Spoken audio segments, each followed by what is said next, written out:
আসসালামু আলাইকুম বন্ধুরা, কেমন আছেন সবাই? আশা করি সুস্থ আছেন, সুন্দর আছেন।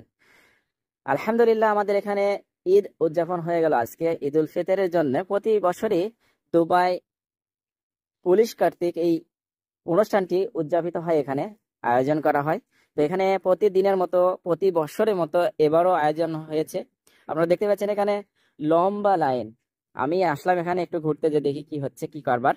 তো এখানে দেখলাম যে এখনো টোকন দিতে প্রায় 1 থেকে 2 ঘন্টা বাকি। মানে সন্ধ্যার দিকে দিবে টোকন আর কি, খেলাটা শুরু হবে একটু রোদ কমলে, 5টার দিকে।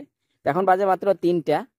তো এখনই মানুষ এসে এত পরিমাণ এখানে ভিড় জমা করেছে, তো দেখে আমি অবাক। তো মানুষ, আমরা যখন সলাত আদায় করতে যাই, সেখানে 2 মিনিট সময় অতিবাহিত হলে আমরা মনে করি এত সময় লাগতেছে কেন। আর এখানে 2 ঘন্টা পরে টোকন দিবে জানেও।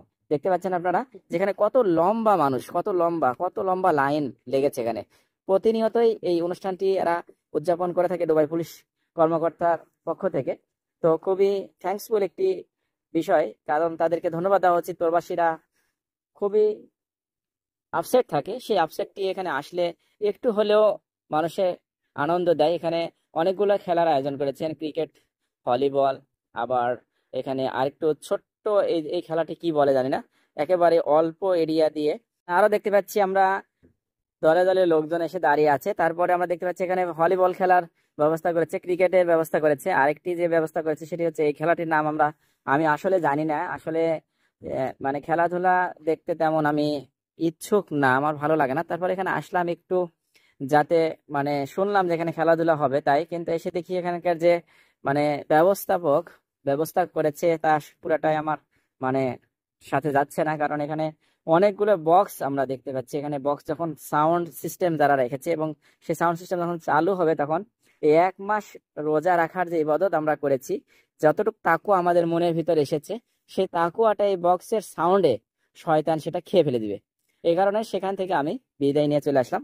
আমি এই জন্যই খেলাধুলা আপনাদেরকে শেষ পর্যন্ত দেখাতে পারলাম না, কারণ আমার পক্ষে সম্ভব হলো না যে এতগুলা বক্সের সাউন্ড আমার কানের ভিতর ঢুকবে আর সেটা অন্তরে আমার আঘাত করবে। তাই আমি চলে আসলাম এখান থেকে।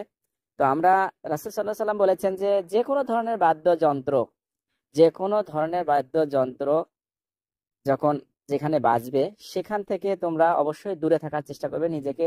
সেখান থেকে যদি কোনো বিষয়ে মানে কখনো যদি কোনো এরকম বিপদ হয় যে তোমার কর্মক্ষেত্রে সেখানে থাকতেই হবে, সেটি আলাদা বিষয়। যদি সরে যাওয়ার মতো কোনো প্রসেস থেকে থাকে, তাহলে অবশ্যই নিজেকে তুমি সরিয়ে নিবে। তো আমিও তাই করলাম, আলহামদুলিল্লাহ, নিজেকে সরিয়ে নিয়ে চলে আসলাম। সেখান থেকে আমরা চলে আসলাম, কারণ রাসূল সাল্লাল্লাহু আলাইহি সাল্লামের যে হাদিস অনুসরণ আমরা করেছি, তাতে করে 1 মাস রোজা রেখেছি, 1 মাস নামাজ আদায় করেছি, 1 মাস অতিবাহিত হয়ে গেছে। যতটুক তাকওয়া রমজান মাসে আল্লাহ তাআলা আমাদের অন্তরে দিয়েছেন, সেই তাকওয়ার যদি বাকি 11টি মাস আমরা ধরে রাখতে পারি,